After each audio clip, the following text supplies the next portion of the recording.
Hello friends, welcome back to my channel. চলে এলাম আবার আপনাদের সামনে একটি নতুন রেসিপি নিয়ে। আপনারা চাল কুমড়ো অনেকেই অনেকভাবে রান্না করে খান। আজকে আমি যেই রেসিপিটা আপনাদের দেখাবো একটু ইউনিক টাইপের রেসিপি। আপনারা অনেকেই মাছের মুড়ো দিয়ে ঝুরি ঝুরি করে ভাজা ভাজা খান, তারপরে নিরামিষ খান, অনেকভাবেই চাল কুমড়ো রান্না করা যায়। চলুন আজকে তাহলে আপনাদের একটা বেস্ট রেসিপি দেখাই চাল কুমড়োর, একেবারে ইউনিক। প্রথমে চাল কুমড়োটা আমি পিস পিস করে সুন্দরভাবে ডুমো ডুমো করে কেটে নিয়েছি, সাথে কিছু আলুও দিয়েছি ডুমো ডুমো করে। দেখুন বীজগুলো কিন্তু আমি ছাড়িয়ে নিয়েছি। এবারে চাল কুমড়োটাকে আমি সুন্দরভাবে ধুয়ে জল ঝরাতে দিয়ে দেবো। চাল কুমড়ো, লাউ এগুলো প্রায় রান্না করার 10 থেকে 15 মিনিট আগে জল ঝরাতে দেবেন, তাহলে দেখবেন খুব ভালো রান্না হয়, জলটা অতটা বেরোবে না। নিয়েছি কিছু পেঁয়াজ কুচি আর নিয়েছি রসুন আর কয়েকটা কাঁচা লঙ্কা চিড়ে নিয়েছি। আপনারা ভাবছেন তো চাল কুমড়োর মধ্যে কে আবার পেঁয়াজ খায়? চলুন আজকের রেসিপিটা দেখুন, তাহলেই বুঝতে পারবেন কতটা সুন্দর রেসিপিটা তৈরি হয়ে যাচ্ছে। প্রথমে কড়াইয়ে তেল গরম করে নিচ্ছি। আমি সামান্য পরিমাণে তেল দিয়ে নিয়েছি, আপনারা যে যেরকম তেল খাবেন সেই রকম ভাবে ইউজ করবেন। চলুন, কড়াইয়ে তেল গরম হয়ে গেছে, এবারে আমি দুটোর মতো কাঁচা লঙ্কা চেরা দিয়ে দিলাম। আপনারা চাইলে এর থেকে বেশিও দিতে পারেন। কিছু দিয়ে দিলাম জিরে, আর কিছু দিয়ে দিলাম পাঁচফোড়ন। এবারে জিরে আর পাঁচফোড়নটা একটু লালচে মতো হয়ে গেলেই দিয়ে দেব পেঁয়াজ আর রসুনগুলো। রসুনগুলো একেবারে কোয়া ছুলে নিয়েছি, কিন্তু আমি ছোবা সহ দেওয়ার চেষ্টা করবেন না, তাহলে ভালো হবে না। চলুন, পেঁয়াজ রসুন দিয়ে এপিট ওপিট দুবার নাড়াচাড়া করে নিলাম। একেবারে লালচে মতো ভাব করব না, তার আগেই জল ঝরিয়ে রাখা চাল কুমড়ো আর আলুটা দিয়ে দিচ্ছি। পেঁয়াজ রসুনটা এই কারণে লালচে রকম ভেজে নেব না, যে এই যে চাল কুমড়োর সাথে পেঁয়াজ রসুনটা দুটোকে মিশ্রণ করে একসাথে ভাজবো, তখনই পেঁয়াজটা লালচে মতো ভাজা হয়ে যাবে। চলুন একটা ঢাকনা ব্যবহার করি। স্বাদ মতো কিছু পরিমাণে নুন হলুদ এর মধ্যে অ্যাড করব। চাল কুমড়োটা দেখুন পিসগুলো সুন্দরভাবে করে নিয়েছে। আপনারা কিন্তু পিসগুলো সম পরিমাণ অনুযায়ী করবেন, হ্যাঁ, ছোট বড় করবেন না, তাহলে রেসিপিটা খেতে অতটা স্বাদ হবে না, কোনোটা গলে যাবে কোনোটা সেদ্ধ হবে না। চলুন, এবারে নুন হলুদ স্বাদ মতো অ্যাড করলাম। নুনটা খুব বেশি পরিমাণে দেইনি, কেননা এই রেসিপিটা খুব একটা ঝোল হবে না, সেই জন্য নুনটা একেবারে কম পরিমাণে দিয়েছি। যদি প্রয়োজন হয় তাহলে পরে আবার দেখে দেওয়া যেতে পারে, তাই নুনটা অল্প দিয়েছি, আর হলুদটা একটু বেশি পরিমাণে দিয়েছি। এবার চলুন একটা ঢাকনা ইউজ করে বারবার ঢেকে দেই। যে কোনো রেসিপি ঢাকনা ইউজ করে যদি আমরা ভাজা ভাজা করি, তাহলে খুব তাড়াতাড়ি সেদ্ধও হয়ে যায় এবং রেসিপিটাও খুব তাড়াতাড়ি তৈরি হয়ে যায়। তো চলুন এবারে ঢাকনাটা ইউজ করে আমি বারবার খুলে নিয়ে ভাজা ভাজা করি। দেখুন পেঁয়াজ আর রসুনগুলো কিন্তু ভালোভাবে মিশিয়ে গেছে রেসিপিটার সঙ্গে, আর খুব ভালোভাবেই ভাজা ভাজা হয়ে যাচ্ছে। এই রেসিপিটাতে একটু ফোড়নটা বেশি দিতে হয়, তাহলে স্বাদটাও বেশি ভালো হয়। চলুন এইবারে বারবার ঢাকনাটা ইউজ করে নিয়ে সবজিটাকে ভেজে নেই আমি। চাল কুমড়ো আর আলুটা দেখুন, দেখে বোঝাই যাচ্ছে না কোনটা চাল কুমড়ো কোনটা আলু।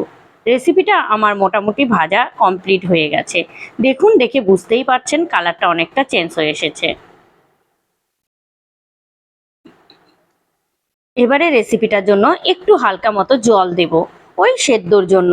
রেসিপিটা ভাজার সময় মোটামুটি 50% কিন্তু সেদ্ধ হয়ে এসছে, আর 50% সেদ্ধ করার জন্য হালকা মতো জল দিয়ে দিলাম। চলুন এবারে রেসিপিটাতে কিছু মশলা অ্যাড করি। একদমই সামান্য পরিমাণে আমি আদা জিরে আর শুকনো লঙ্কা বাটা ইউজ করেছি, আর এর সাথে পরে ইউজ করব আর একটা মশলা। সেই মশলাটা রেসিপিটার স্বাদ দ্বিগুণভাবে বাড়িয়ে দেবে। চলুন এখন এই মশলাটা দিয়েও কিছুক্ষণ ঢাকনা দিয়ে তারপরে একটু কষিয়ে নেওয়া যাক। ঢাকনাটা তুলে নিয়ে দেখতে হবে রেসিপিটা, মানে চাল কুমড়ো আর আলুগুলো সেদ্ধ হলো কিনা। যেহেতু আলুগুলো একটু বড় বড় করে দেওয়া আছে, তাই সেদ্ধ হতে একটু সময় নিতে পারে। চলুন দেখে নেওয়া যাক সেদ্ধ হয়েছে কিনা। রেসিপিটার কালার দেখেই মনে হচ্ছে রেসিপিটা কিন্তু খুব ভালো হবে। দেখে নিলাম আলুটা সেদ্ধ হয়ে গেছে, আর চাল কুমড়ো তো কোনো কথাই নেই, এমনিতেই সেদ্ধ হয়ে আসবে। চলুন এইবারে সবজিটা ভালোভাবে কষিয়ে নেওয়া যাক। কষানোর সময়ও আমি ওই ঢাকনাটা ইউজ করেছি এবং হিটটাকে, গ্যাসের আঁচটাকে কমিয়ে দিলাম একটু, যেহেতু অনেক সময় ধরে রেসিপিটা আমাকে কষাতে হবে, তাই আঁচটাকে কমিয়ে দিলাম। চলুন ঢাকনা তুলে রেসিপিটা আবার কষানো যাক। কষানোর সময় আমি একটুখানি তেল অ্যাড করব, যেহেতু প্রথমের দিকে তেলটা কম দিয়েছিলাম। আপনারা চাইলে একেবারে প্রথমেই তেলটা বেশি পরিমাণে দিয়ে দিতে পারেন। এই রেসিপিটা একটু স্পাইসি স্পাইসি ব্যাপার আনার জন্য তেলটা একটু বেশি পরিমাণে অন্যান্য রেসিপির থেকে দিতে হবে, তাহলে রেসিপিটা একটু স্পাইসি স্পাইসি ব্যাপারটা আসবে। আপনারা চাইলে কম তেলেও করতে পারেন, কোনো অসুবিধা নেই। চলুন রেসিপিটা খুব ভালোভাবে আমি কষিয়ে নিই।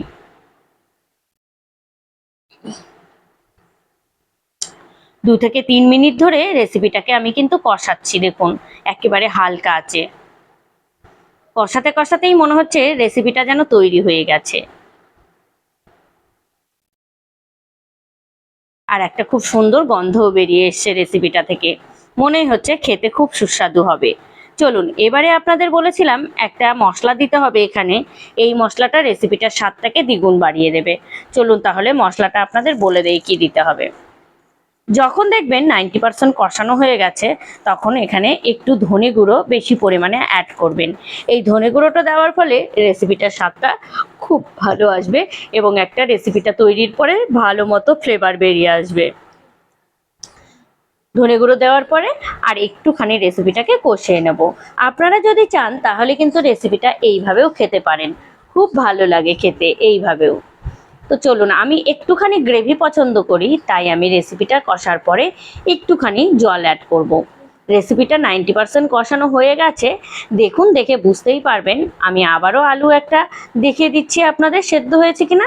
দেখুন খুন্তি দিয়ে একেবারে এপিট ওপিট হয়ে গেছে, তো বুঝতেই পারছেন সব সুসিদ্ধ হয়েছে। এবারে চলুন আমি একটু গ্রেভির জন্য জল অ্যাড করি। একেবারে জল কম অ্যাড করতে হবে, বেশি অ্যাড করলে কিন্তু ঝোলঝোলে হয়ে যাবে আর রেসিপিটা স্পাইসি স্পাইসি ভাবটা থাকবে না। এবার ওই 2 থেকে 1 মিনিট মতো ঝোলটা ফুটিয়ে নিতে হবে, মানে গ্রেভিটা এক কথায় ফুটিয়ে নিলে আমাদের রেসিপিটা কমপ্লিট হয়ে যাবে। দেখুন খুব সুন্দর একটা কালার চলে এসছে এবং রেসিপিটা তৈরি হয়ে গেছে। নামানোর শেষে একটুখানি দিয়ে দেবো সানরাইসের গরম মশলা, ওই নিরামিষ গরম মশলাটি। চলুন দেখুন রেসিপিটা খুব সুন্দর হয়ে গেছে। এবার আমি সার্ভ করে নিই। চলুন একটা বাটিতে সুন্দর করে পরিবেশন করে নিয়েছি। এই রেসিপিটা আপনারা ভাত বা রুটির সাথে খেতে ভীষণ সুস্বাদু। আপনারা কাইন্ডলি একবার বানিয়ে দেখবেন বাড়িতে। যদি আপনাদের মুখে স্বাদ না লাগে তাহলে আমাকে কমেন্ট বক্সে কমেন্ট করে জানাবেন।